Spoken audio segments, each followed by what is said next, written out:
cette personne est devenue comme ça, ne pas s'occuper des enfants. Donnez-moi vous m'allonger dans les cœurs, il y a quelque chose, un problème de rejet, ou soit il y a un problème d'amertume qui n'a pas été réglé et qui a poussé des rejetons.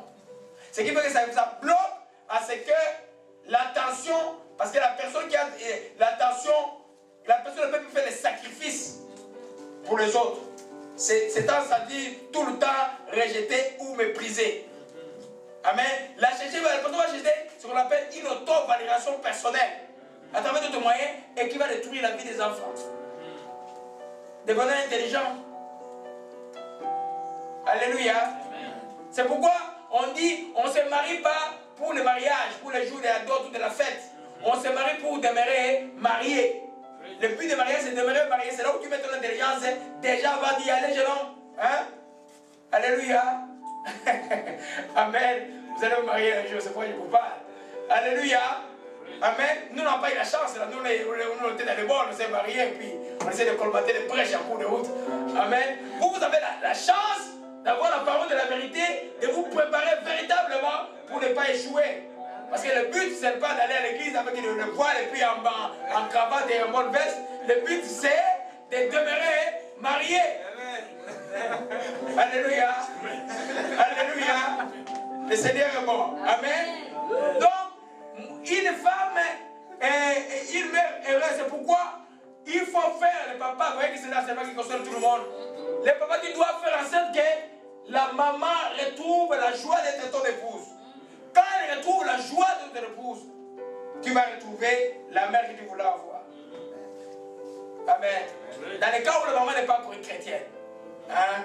Si la maman est chrétienne, elle doit faire elle-même la joie de retrouver parce que comme enfant de Dieu, elle doit pouvoir régler les problèmes qui sont dans son cœur. Ce n'est pas son mari qui règle ça pour elle parce qu'à ce cas-là, elle est avec Dieu. Dieu peut la hanter encore de nouveau pour être une bonne épouse et une bonne mère. Amen. Donc une bonne épouse, c'est une bonne mère. On ne peut pas me convaincre du contraire.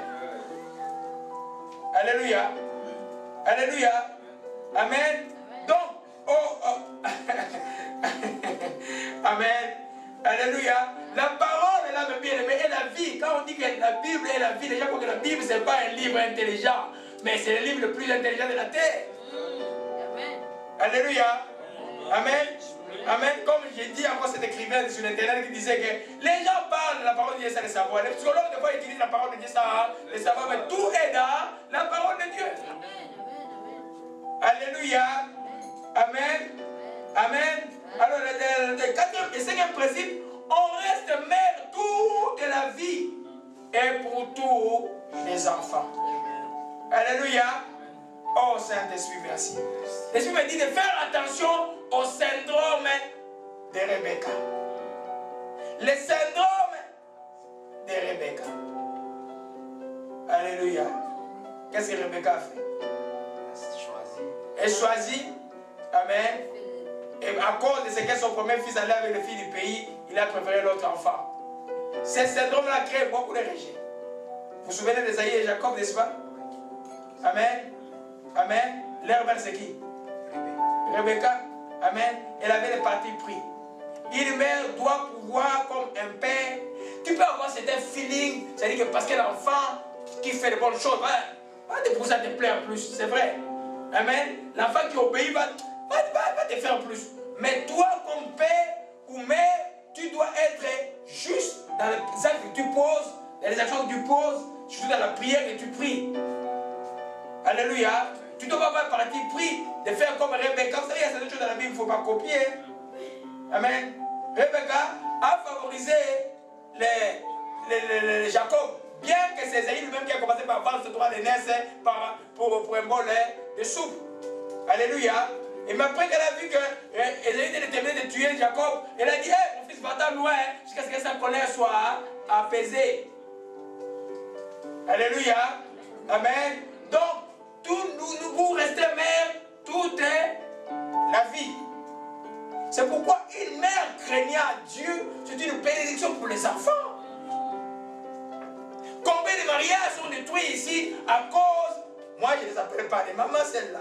Les mamans qui arrivent simplement biologiques, mais elles sont là pour détruire le mariage de leurs enfants. Des histoires incroyables que j'entends qui passent dans les oreilles. Elle quitte loin, elle quitte le Congo, elle vient même aux États-Unis ici, elle arrive, 2-3 jours, il dit, hé toi le mari, mais tu as amené ma fille pour souffrir. Hein, mon autre fille qui est dans l'autre pays, ils ont 3 voitures. Toi qui es comme ça là, tu as amené ma fille pour travailler, je prends ma fille, je retourne avec. Oh, oh, comment les gens peuvent être si bêtes? Qui n'a pas vu des gens riches? Nous, moi au Congo, j'ai vu des gens très riches devenir très pauvres et puis remonter après. Alléluia. C'est moi une mère qui craint Dieu. Les gens, quand vous allez épouser les filles, regardez ce que la maman, comment elle est. C'est le craint Dieu. Véritablement. Tu as un partenaire, une maman qui va beaucoup t'aider. Parce que la finalité est que le mariage, il n'y en a pas au ciel, mes bien-aimés. Mais le mariage peut déterminer même peut ta feuille de route pour l'enfer. Si tu ne pardonnes pas et tu ne comprends pas ces choses-là. Alléluia. Amen.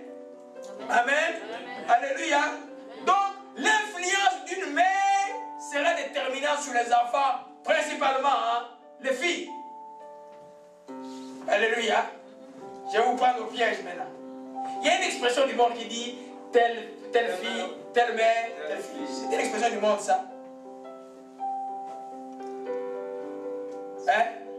Le monde nous vole beaucoup de choses. Ça ne vient pas du monde. Amen. On croit que cette phrase-là est venue du monde. Les psychologues l'écrivent. Mais c'est le texte d'Ézéchiel. Vous allez voir ici, Ézéchiel 7, verset 45. C'est dans la Bible. Amen. Tel père, tel fils, ou telle mère, telle fille. Pourquoi telle mère? Ça veut dire simplement Ézéchiel 16, 45. Amen. Amen. Ça veut dire quoi? Ça veut dire simplement que, quand les enfants commencent à grandir, là, les dégâts là me surveillent. Benjamin qui essaie de marcher un peu comme moi, et puis il me surveille. Amen. Il faut que je sois un modèle pour eux. Tu comprends un peu? La même chose, les jeunes filles quand ils grandissent, maintenant Déborah est trop attachée à moi. Papa. À un petit moment, elle commence à être dans l'adolescence, elle va commencer à observer maman. Alléluia. Parce que elle deviendra, par la grâce de Dieu, elle va être une personne différente. Mais beaucoup de choses dans la fonction de la maison, dans la fonction familiale et dans tenir une maison, elle prendra ça de sa maman. Amen. Amen. Je vous dis, je peux voir ma soeur effroyée, je vois ma mère par le courage. Ma mère est comme ça, elle servait 5 heures du matin. Et d'abord, avant qu'elle vous frappe, si on fait des bêtises la nuit, elle attend à 5 heures du matin avec l'entonnoir. Et puis, entonnoir en métal, hein, ma mère. Et puis, vous avez fait des bêtises hier. Elle va être tranquille à 5 heures du matin. Avant de faire ses beignets, elle vient. Et papa n'aimait pas ça. Amen. Papa n'aimait pas ça. Amen. Mais c'était comme ça. Amen. Ça m'a discipliné. Je ne vous dis pas de frapper les enfants ici au Canada là. Amen. Amen. Amen. Ça m'a discipliné un peu. Amen. Les choses préparatives de la maison, les enfants vont apprendre ça de leur maman. C'est pourquoi, maman, soyez extrêmement vigilante dans vos actions. Alléluia. Tout ce que vous allez faire, que les enfants peuvent voir visiblement, ils vont les prendre auprès de leur maman. Alléluia. C'est pourquoi vous devez être vigilants, nous devons être vigilants. Parce que si aujourd'hui, par exemple, moi je reviens sur mon sujet favori, la Bible des femmes aujourd'hui qui me donne des maux de tête. Chaque fois que je sors, j'ai comme des nausées. Amen. Ah, si la maman s'habille mal, le corps n'est pas protégé. La petite fille là, je vous dis à 15 ans, elle va se dire pire que la maman. Mais si l'enfant voit, elle est dans les sociétés comme très fermées comme le Pakistan et tout ça. Je ne veux pas dire qu'ils ont raison, hein, mais je veux dire simplement par rapport aux habillements, par exemple des femmes là, tu vas voir que c'est des gens qui ne pleurent pas. L'ascension sociale est forte et il y a moins de perversion. Alléluia. Ce que maman tu vas favoriser aujourd'hui, c'est ce que l'enfant va mourir demain. Amen. Si tu vois la maman qui dort toujours en retard, qui réveille toujours le papa, ah, toi, mais dis vas-y. La papa qui se réveille toujours. Les filles aussi vont être aussi paresseuses. Alors, ne dites pas quand les gens reviennent, ah, je vous donne ma bonne fille. Dites, je vous donne ma fille, mais peut-être elle va être pas, pour la cuisine n'est pas bonne. Il faut travailler dessus. Soyez sincères, mes bien-aimés. Ayez le courage de le dire. Alléluia. Amen. Alors, vous voyez que c'est un courage-là que les mamans ont à se réveiller à 5 heures. Et toutes ces choses-là. L'ennemi aujourd'hui va faire croire à la femme qu'elle est comme esclave. Non, c'est quelque chose que Dieu les a donnés. Amen. Et qui est passé à travers les générations. Elle peut faire ça facilement plus que toi. Amen. Amen. Amen. Alléluia. Amen. Bien aimé, vous faites de bonnes routes. Que Dieu vous bénisse et qu'il vous garde. Alléluia. Amen. Parce que, alléluia, ils doivent être à 16h à Ottawa. Ils ont même donné 30 minutes. Allez, que Dieu vous bénisse. Alléluia.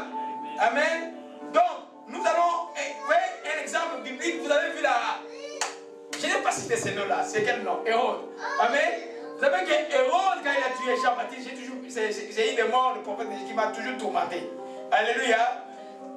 La fille là, du frère d'Hérode qui s'appelait Philippe, c'est la fille qui dansait avec sa mère. Mais cette fille là avec son père, passait devant le roi. Amen. Et le roi, ce n'était pas des danses normales, c'était un très obscène. Et le roi, ça l'a plu. Il a dit, il a demandé à David, demande ce que tu voulais, je te donnerai. Il a demandé à la maman dit, donne-moi la tête de Jean-Baptiste. Vous savez, une fille normale, elle prend la tête de Jean-Baptiste et le donner. Parce que cette fille-là avait la même attitude et le même esprit qui était dans sa mère. Amen. Dans le cas d'espèce, c'est l'esprit de Jézabel. Amen. Parce que vous savez que Jean-Baptiste marchait avec l'esprit d'Élie. Et puis c'est Jézabel qui était dans Hérodiade qui a coupé la tête. Jean-Baptiste fait couper la tête de Jean-Baptiste. Alléluia. Amen. Cette fille-là a agi exactement comme sa mère. C'est pourquoi, mes bien-aimés, quand vous devenez, tu viens d'arriver, tu es chrétienne, tu ne connaissais pas Dieu avant, tu es chrétienne maintenant là, tu es une nouvelle chrétienne, tu es une maman. Tu dois te réformer beaucoup de choses et deviens l'enseignant de tes enfants à la maison. Dans la parole, mais aussi dans le comportement.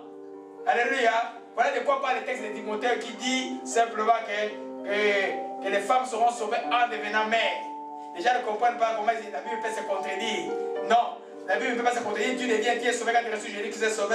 Dans le contexte de ce texte, ça parle de l'enseignement. Moi, je suis convaincu que la femme ne doit pas enseigner, parce que la Bible, c'est clair dans ma tête que la femme ne doit pas enseigner. C'est très clair là. Alléluia. Maintenant, dans le contexte familial, Dieu lui donne un salut. Une porte, quand elle devient mère, elle a des gens devant qui. C'est une discussion vraiment un débat très vif dans la chrétienté. C'est un des versets bibliques où les gens ne comprennent même pas ce qui se passe. Mais il dit comment la femme, Dieu est juste, comment la femme va être sauvée simplement quand elle devient mère. Et ceux qui ne sont pas mères, la plupart des femmes qui n'ont pas eu des enfants. Amen. C'est pas ça. On parlait du contexte de l'enseignement. Il faut lire bien les chapitres jusqu'à la fin. Alléluia. On va revenir un autre jour. Amen.